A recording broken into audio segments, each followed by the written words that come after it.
Entendes o que estás lendo? O podcast que te leva através das páginas da Bíblia. Livro por livro. Capítulo por capítulo. Uma exposição bíblica emocionante. Aperte os cintos e embarque comigo nesta viagem.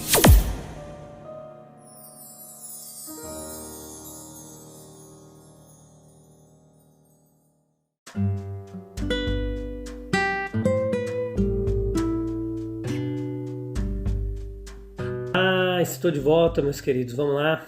Hoje nós vamos encerrar o capítulo 17, né? Capítulo 17, a parte terceira do Evangelho segundo o nosso irmão Lucas. Tudo bem com vocês? Sejam muito bem-vindos aí. Vou mandar um abraço hoje para os nossos amigos aí, nossos irmãos queridos que estão nos acompanhando direto deixa eu ver aqui, em Nova York. Nós temos os amigos aí no Brooklyn, Yonkers, The Bronx, Suffield Zone Park, Endicott, Liberty, State Island, Watertown, Poughkeepsie, Bayside, Ronkonkoma. Acho que é isso, né? Pronúncia aqui. Very good. God bless you so much. That's my dream to be there one day, preach the word of God in the United States of America. Very good. Vamos lá então. Vamos continuar em português aqui que dá mais futuro pra gente. O advento do reino e do rei. Nós vamos ver hoje para concluir, tá bom? Não sai daí, fica até o finalzinho. Leia o capítulo 17 e continua conosco. Vem pra cá, convida mais gente, continua compartilhando essa comunidade que cresce no Brasil e no mundo a cada dia, os interessados em aprender mais da palavra de Deus. Então veja que aqui no texto Jesus estava viajando para Jerusalém quando ocorreu a ingratidão dos 9 leprosos, que nós acabamos de ver, né? Nós vemos no episódio anterior. E isso deu origem a especulações sobre a aproximação do seu reino. Veja que os fariseus ali, que se tornaram seus inimigos, eles colocaram a questão de uma forma meio sarcástica de quando era que o reino de Deus deveria vir, tanto quanto para dizer: já ouvimos falar dele há muito tempo, agora nós queremos é vê-lo. E isso leva o nosso Senhor Jesus a revelar a eles a natureza do seu reino. E versículo 21 e 22 nos revela que o reino de Cristo está dentro de nós. Essa é a característica e o paradoxo e a diferença entre os dois reinos. O reino deste mundo e o reino de Deus. O reino deste mundo sempre foi um reino de ostentação, sempre querendo impressionar os sentidos humanos com barulho, com propaganda, com um toque de uma corneta, um rufar de tambores. E algumas pessoas, elas pensam, meus queridos, que não há nada que vale a pena falar que possa vir de uma maneira mais suave. Os judeus, eles esperavam um reino de Deus que viesse substituir o reino do Império Romano. E que o advento desse reino de Deus seria visto na derrota e na expulsão desses conquistadores. Mas não, o reino estava chegando ao coração dos homens e era lá que tinha sua esfera e o seu lar. E ainda hoje tem gente querendo estabelecer um reino mundano, né? Quão superficial é a soberania que não está fundada no coração. Essa é a experiência diária do mundo.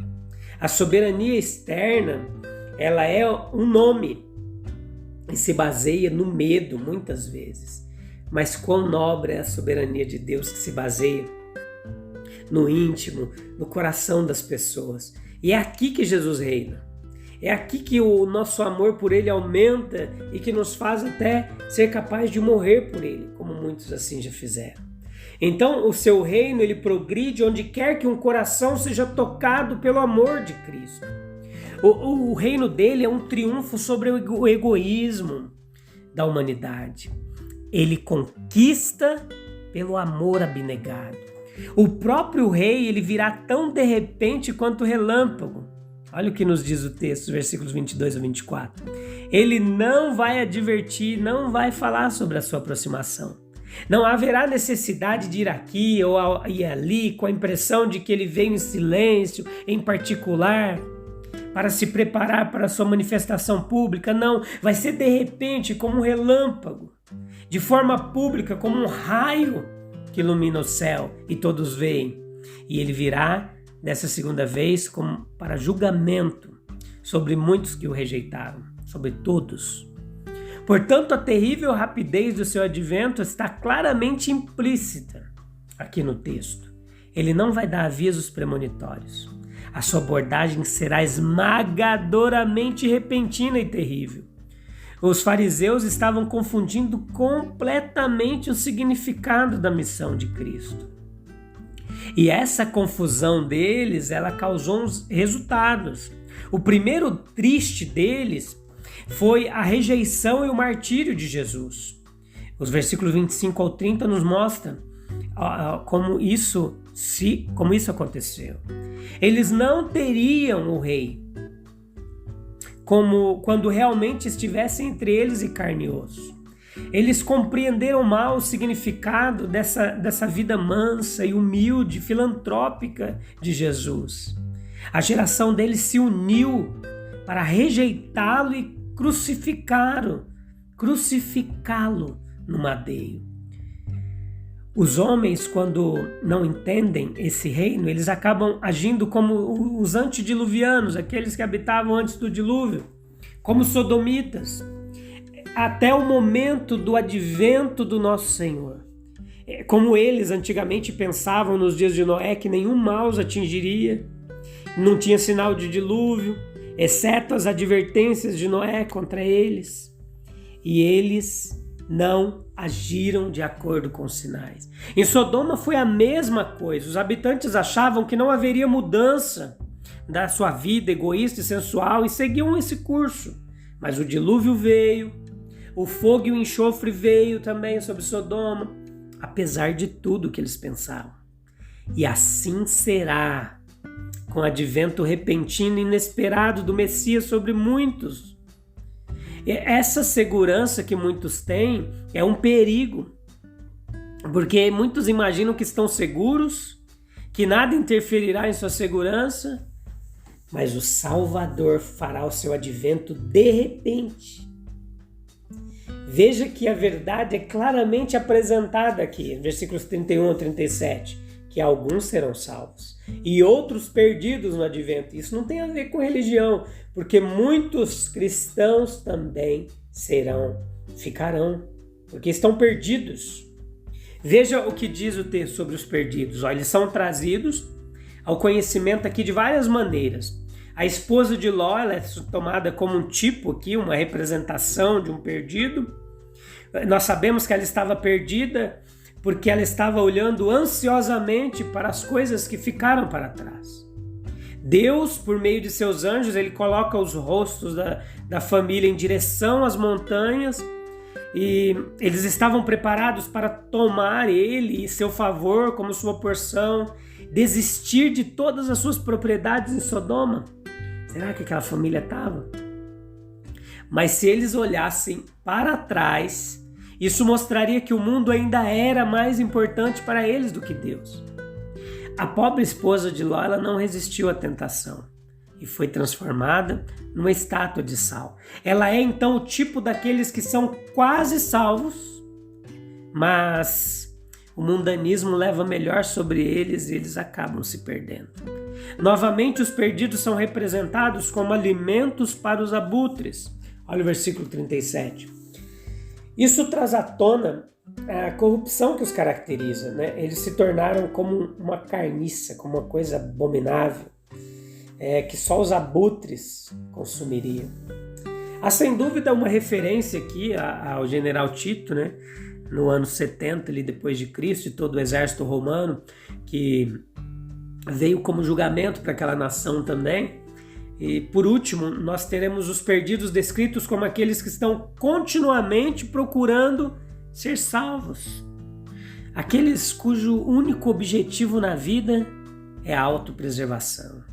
A salvação de si mesmos a cada passo que dão. Pensam em si mesmos o tempo todo, essa é a preocupação. eles estão apenas se perdendo. O curioso paradoxo aqui disso é que eles se salvam a cada passo que se perdem.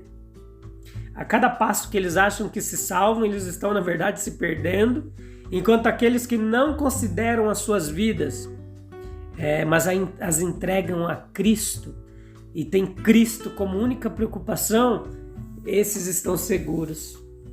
Então nós devemos cuidar para que nós não tenhamos uma mente mundana, nem corrupta, nem entregue ao egoísmo, senão nós estaremos entre os perdidos. Repito, independente da religião que professamos. Agora vejamos o que o texto nos apresenta em relação aos salvos. Os salvos são aqueles que mantiveram Cristo diante deles como seu Senhor, como mestre, como primazia, como seu desejo e seu interesse primordial e supremo. Eles valorizam a Cristo mais do que a própria vida e por isso ele os salva. A natureza da salvação é assim claramente revelada. Os salvos são aqueles com quem Cristo é tudo em todos. Cristo valoriza isso. Embora a salvação seja pela graça, não pelo nosso esforço, mas pelo dele, mas a nossa fé, as nossas obras de fé, a nossa entrega, o nosso amor é uma prova de que aceitamos essa graça, preferindo a ele mais do que tudo. O instinto de autopreservação dá lugar nesses ao instinto de preservar o nome de Cristo, a honra de Cristo, a palavra de Cristo. Aqueles que confiaram nele o honraram tão completamente e descobrirão que ele jamais, nunca os desapontará. Veja que o texto nos apresenta que há um tempo, uma oportunidade, uma chance, só que vai passar. O pensamento do nosso mestre aqui nessa passagem, como eu entendo, é esse. Perguntaram-me quando virá o reino de Deus. Minha resposta é: o reino de Deus já chegou. Você não tem que olhar para cá, para lá, procurar ali ou aqui, algo personificado, onde está o reino. Ele está presente no presente. Diz ele aos seus discípulos, está presente em um sentido muito estrito e restrito. Em breve chegará o tempo em que você ansiará muito pela sua comunhão, mas não será capaz de possuí-la. Não acredite naqueles que lhe dirão que o Filho do Homem está na terra. Não será verdade. A sua vida aqui foi muito breve. Foi como um relâmpago que atravessou os céus escurecidos da Judéia em um momento e desapareceu novamente. Foi breve a sua estadia. Sim, cedo ele partiu. Mas antes dele ir, ele sofreu muitas coisas.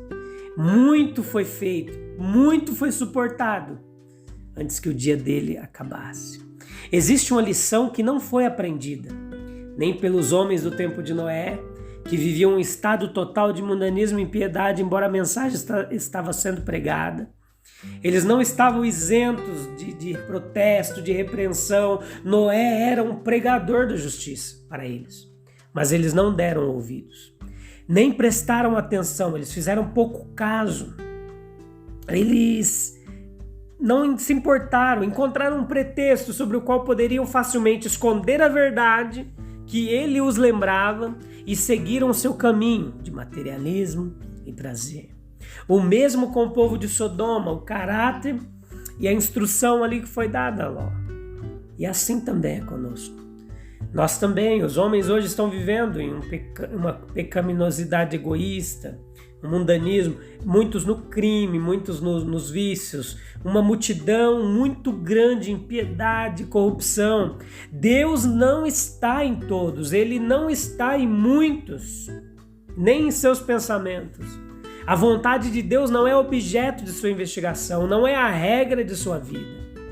Aqueles que brincam com as coisas mais sagradas certamente descobrirão que de repente, uma hora em que eles não pensam, o fim vai chegar. Os planos de negócio serão interrompidos, a brilhante carreira não será concluída e o fluxo de prazeres será interrompido. A morte aparecerá de repente, desferindo seu golpe fatal. Essas oportunidades sagradas que foram tão pouco valorizadas, tão desprezadas, elas retrocederão com uma rapidez terrível e desaparecerão. Oportunidades desaparecerão em um momento. A alma desperta de longa letargia para ver que o tempo foi desperdiçado e a chance se foi. Um será levado e outro será deixado. Isso é o que diz o versículo 34 e 36. Quem ou o que é que decide qual deve ser tomada ou qual deve ser deixada? Nesse mundo de Deus, o puro acaso não tem uma polegada de terreno para trabalhar. É a providência de Deus que cobre todo o campo da vida humana. Nós podemos nos aventurar a acreditar que a mão de Deus está nos eventos e questões dessa vida? Sim, as Escrituras garantem essa conclusão. Ele está no controle de tudo. Preciosa é aos olhos do Senhor a morte dos seus santos. O caminho do homem não está nele mesmo, não está no homem dirigir os seus passos. Nenhum pardal vai cair por terra sem o consentimento do nosso Deus. Nós somos muito mais valiosos do que os pardais. Essa é a lição bíblica. A ciência humana ela introduziu muitas salvaguardas, mas também introduziu novos perigos. Deus é supremo, meus queridos, mas Ele permite que muitas coisas aconteçam antes que deveríamos supor que Ele interviria para evitar. Ele permite que homens bons assumam as consequências de seus erros. Ele permite que o muito santo e o muito útil seja alcançado por infortúnios e até por calamidades fatais.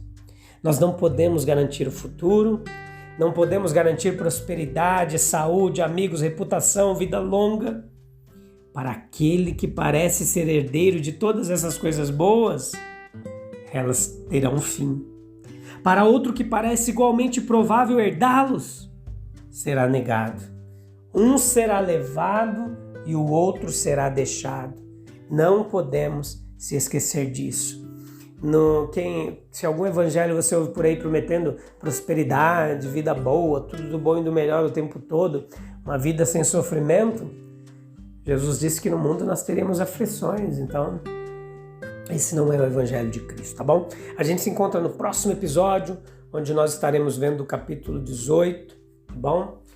Foi bom estar com você, esse tempo aqui precioso de aprendizado. A gente se vê em breve, Deus abençoe, tchau, tchau.